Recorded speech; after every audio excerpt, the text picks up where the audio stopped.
Imagina que es de madrugada. Todavía no hay sol, pero el cielo ya ha perdido su negrura profunda. La bruma se desliza lentamente sobre los picos de los Andes, en capas suaves como mantas frías.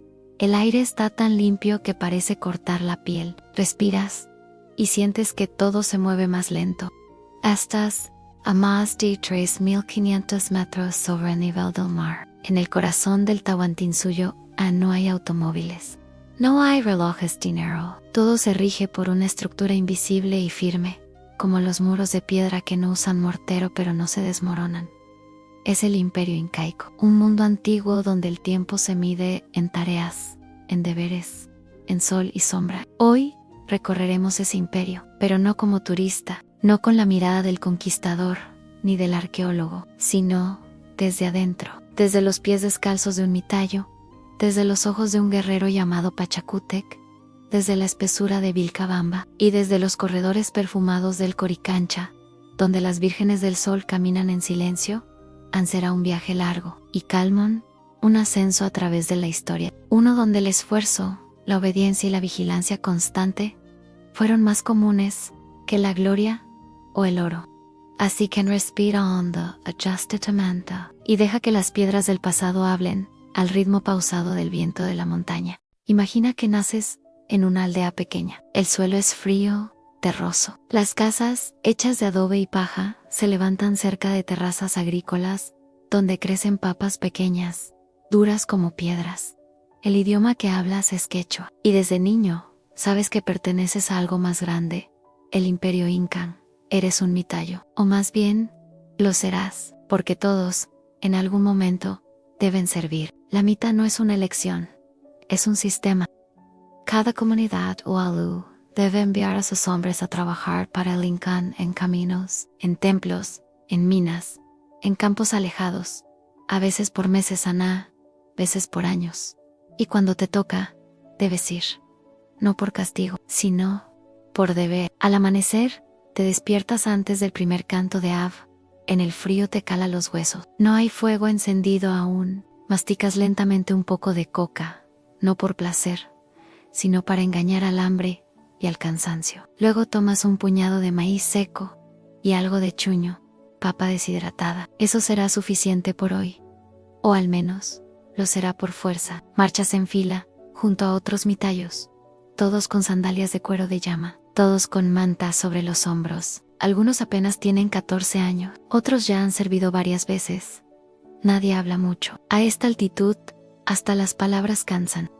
Tu tarea es reparar un tramo del Capacñán, la red de caminos que une los extremos del imperio, desde Quito hasta el sur de Chile, desde la costa hasta la selva, caminos de piedra que se elevan, descienden, se cruzan con puentes de fibra, con tambos, con centros de control. Pero tú solo verás un tramo, una curva más en la montaña. El trabajo es rudo. Rompes piedra en amasas barro. Adjustas blocks. Los supervisores caminan entre ustedes. Algunos llevan bastones. No gritan, pero observan. El cumplimiento es obligatorio. El error, registrado. El castigo, silencioso. A veces, no vuelve un compañero, a nadie pregunta.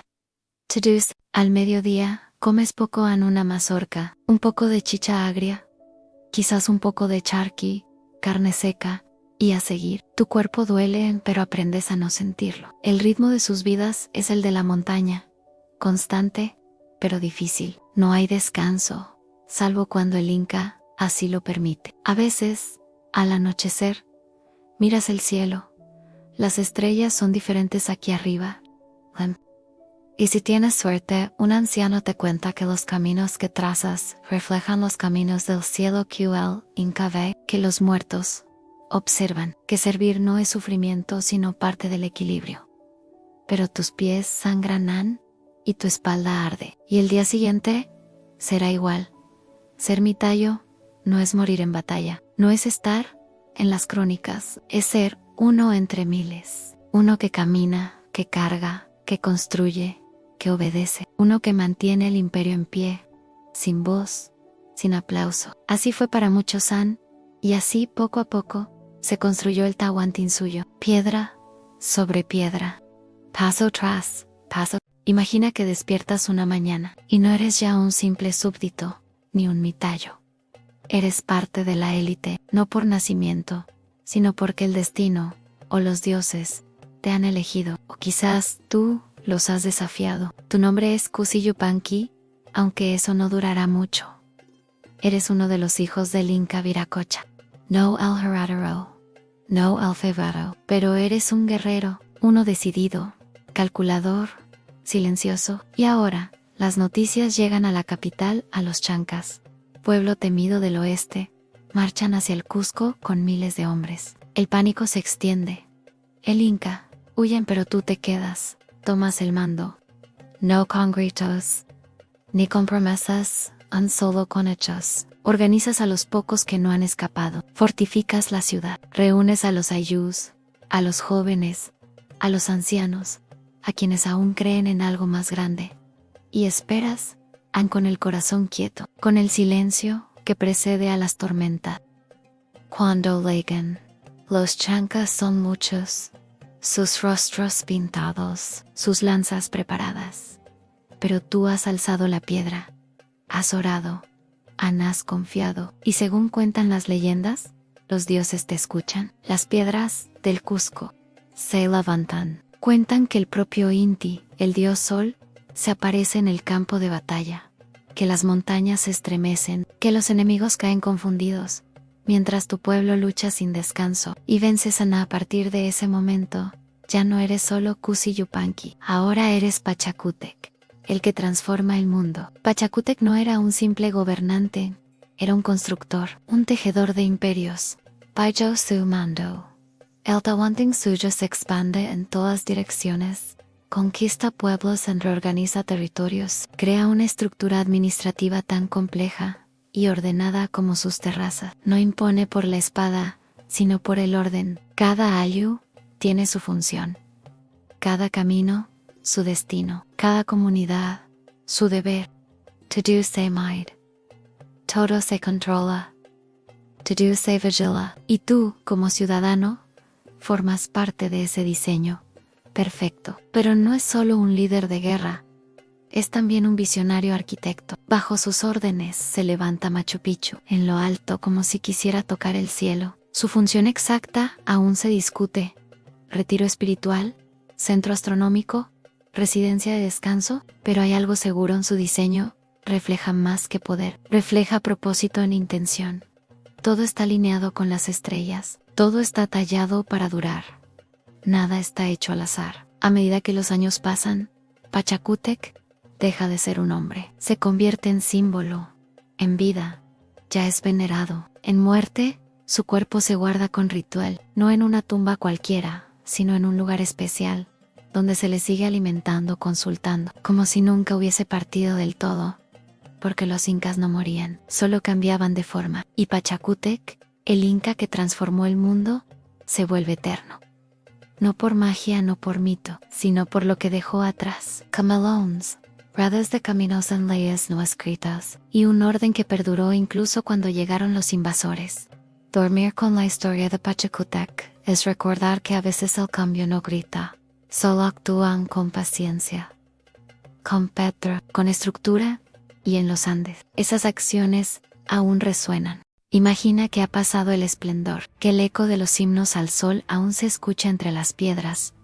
Pero el mundo ha cambiado, no por voluntad de los dioses, sino por la llegada de extraños a hombres con barbas, con caballos, con fuego. La capital ya no es segura. El Cusco ha sido tomado, el Inca ha sido capturado, luego ejecutado, pero no todo termina ahí. En lo profundo de las montañas, oculto entre nubes y selvas húmedas, existe un lugar donde el imperio aún respira, un rincón remoto, apartado del tiempo.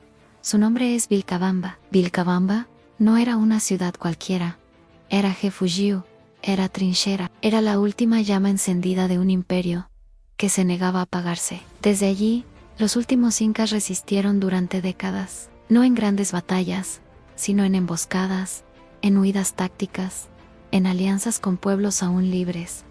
El nuevo Inca Tupac Amaru no reinaba sobre templos dorados, sino sobre quebradas húmedas, escarpadas, cubiertas de lianas y lluvia constante. Los caminos eran más barro que piedra, los templos más sombra que luz. Pero el espíritu seguía firme. Cada amanecer en Vilcabamba era incertidumbre. ¿Habrían avanzado los españoles? ¿Seguiría de pie algún aliado? ¿Estarían seguros los mensajeros chasquis, esos que llevaban noticias por senderos invisibles? La vida allí era más ruda que nunca. Imagínalo.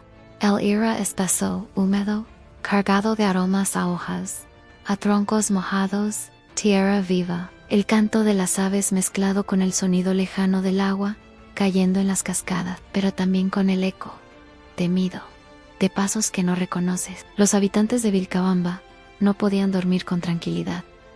Sabían que cada noche podría ser la última. Sabían que resistían, no por gloria, sino por deber, por memoria. Las mujeres tejían en silencio. Los niños eran entrenados no solo en los juegos rituales, sino en el arte de desaparecer. Los ancianos contaban historias, no para entretener, sino para recordar porque si se olvidaba, entonces sí que todo habría terminado. Los españoles intentaron llegar muchas veces. La selva misma parecía proteger Vilcabamba. Pero el final arrest cesó. Cuando finalmente los invasores encontraron la ciudad, no hallaron riquezas ni ejércitos. Solo un pueblo cansado, una familia real reducida, y un joven inca, Tupac Amaru, que fue llevado a Cusco para ser ejecutado públicamente. Con él se cerró el ciclo. Con él cayó la última chispa del Tahuantinsuyo. Pero Vilcabamba quedó como símbolo, como una ciudad envuelta en leyenda, que durante siglos estuvo perdida. Mucho tiempo después, en el siglo XIX, comenzaron las búsquedas. Exploradores, cronistas, soñadores, todos querían encontrar esa última ciudad, el lugar donde los incas resistieron hasta el final. Pero fue en el siglo XX, cuando los arqueólogos, siguiendo antiguos relatos y mapas incompletos, lograron encontrar sus restos cubiertos por la selva, muros desmoronados, andenes consumidos por raíces, trozos de cerámica rotos por el tiempo. Y sin embargo, ahí estaban, testigos de una historia que se negó a desaparecer. Vilcabamba fue la última exhalación de un mundo, una exhalación firme, digna, silenciosa. Y aunque la historia oficial le dedicó pocas líneas, tú ahora la conoces. Mientras cierras los ojos, imagina esas montañas cubiertas de neblina, el murmullo de un río que nunca dejó de fluir, y la memoria de un pueblo que eligió desaparecer antes que rendirse. La niebla se ha disipado, y ahora, tras haber recorrido el esfuerzo de los Mitayos, el ascenso de Pachacútec y la melancolía de Vilcabamba, llegamos al corazón palpitante de lo que fue el esplendor del Tahuantinsuyo. Allí, en el centro del mundo andino, literal y simbólicamente, se alzaba el Cusco, ombligo del mundo, donde la vida del Inca transcurría rodeada de símbolos, silencios, aromas, sonidos suaves y poder. Imagina por un momento que estás en uno de los patios del Coricancha, el templo más sagrado del imperio. Las paredes están cubiertas de láminas de oro fino, que reflejan la luz del amanecer. No hay estridencias ni bullicio, solo el sonido rítmico del agua fluyendo por canales de piedra pulida. El aroma de las flores, recién recogidas por las aquias, las escogidas, se mezcla con el incienso natural de resinas y hojas quemadas lentamente. En ese entorno casi suspendido, en otro plano habita el Inca, vestido con un ancu, tejido de vicuña, un textil tan fino que incluso hoy sería difícil de imitar. Sobre su cabeza, la mascaipacha, esa borla roja que no solo era adorno, sino símbolo sagrado de su investidura. Sus sandalias eran sencillas en apariencia, pero hechas con cuerdas de llama trenzada, suaves, como cuero viejo. El Inca hablaba poco. Miraba con lentitud. Cada gesto suyo era observado, y a veces interpretado como voluntad divina, porque no era solo un hombre, era un vínculo entre el cielo y la tierra. La vida en su palacio no era ruidosa ni desordenada, era un lugar de orden absoluto. Los sirvientes se desplazaban con pasos medidos, sabiendo que cada tarea tenía un momento y una forma. La comida se servía sin exceso, pero con ritual. Maíz dorado, cuyes cuidadosamente criados, ajíes dispuestos con intención, y chicha ceremonial en vasos de oro que brillaban con la luz tenue de antorchas bien colocadas, pero quizás uno de los aspectos más intrigantes del entorno del Inca era la presencia de las vírgenes del sol en la Sakia. Como se les llamaba, eran jóvenes seleccionadas desde niñas por su belleza, linaje o habilidad. Eran llevadas a casas especiales donde eran instruidas en las artes del tejido, la cocina ritual, la música y la devoción al sol. Vivían en recintos separados del resto del mundo, en silencio, en recogimiento, bajo la vigilancia constante de mujeres mayores. No eran esclavas ni tampoco mujeres comunes, eran, en la cosmovisión andina, seres consagrados. Algunas de ellas eran ofrecidas al culto, otras, en ocasiones muy contadas, eran entregadas en matrimonio a nobles o generales como ofrenda simbólica del Incan, y un pequeño grupo, el más selecto, servía directamente en los templos sagrados o en el círculo más íntimo del palacio imperial. En esos espacios, todo tenía un sentido sagrado: la disposición de los objetos, la secuencia de las tareas, la forma en que se colocaban los pies al caminar. Incluso la música tenía su ritmo específico, sus notas suaves, casi meditativas, como el susurro de un viento que baja desde los nevados. Pero tras todo ese esplendor, también existía un peso. El Inca no era libre, no podía ir donde quisiera, ni hablar sin calcular las consecuencias. Sus decisiones tenían que ser consultadas con los amautas, los apus y los sacerdotes del Inti. El sol, cada día era una representación, una repetición de gestos, de símbolos, de actos esperados, un lujo dorado, sí, pero también una jaula de solemnidad y expectativa. A veces, en las noches frías, se dice que el Inca salía en silencio a uno de los patios, acompañado por un sirviente fiel. Miraba las estrellas, sentía el aliento helado de los Andes, y quizá, por un instante, se permitía hacer solo eso en un hombre, mirando el cielo, buscando respuesta. La vida del Inca, con sus privilegios y rituales, con sus tejidos sagrados y templos bañados en oro, fue uno de los extremos del imperio. Un extremo que brilló con intensidad, pero que también cargó con un peso del que pocos hablan: el de ser símbolo, siempre observado, siempre venerado, y nunca del todo libre. Con pasos suaves, como quien se aleja lentamente de un sueño, dejamos atrás las laderas empinadas de los Andes, los caminos empedrados donde caminaban los mitayos, los palacios dorados del Inca y los templos que hablaban al sol. Has recorrido conmigo el Tahuantinsuyo, no como turista ni como conquistador, sino como uno más, uno que vivió el esfuerzo de los obreros del imperio, la disciplina férrea de su jerarquía, el peso del símbolo y el silencio del poder. Puede que al pensar en el imperio Inca, lo primero que venga a tu mente sean las alturas majestuosas de Machu Picchu, pero hoy quizás también imagines otras imágenes más humanas: una espalda sudorosa cargando piedras bajo el sol, un joven escriba anotando en cuipes los granos almacenados, una muchacha hilando en silencio en el patio de un templo, o un Inca solitario, mirando las estrellas desde la azotea de su palacio, preguntándose qué vendría después. Y mientras tu mente se relaja y tu cuerpo se acomoda, quizás escuches, en algún rincón suave de tu imaginación, los ecos del quechua antiguo, el rumor de los ríos andinos y la respiración constante de un mundo que ya no está, pero que alguna vez fue tan real como el que habitas ahora. Dormirás, quizás, con la certeza tranquila de haber conocido algo más. No los grandes héroes ni los relatos gloriosos, sino los detalles, los sonidos apagados, las vidas no escritas de aquellos que hicieron imperios con sus manos y cuyos nombres se han perdido en el viento. Entonces, que el mundo de los incas ya duerme también, y mañana quizás viajaremos a otra historia. No olvides dar like, suscribirte y compartir. En descansa.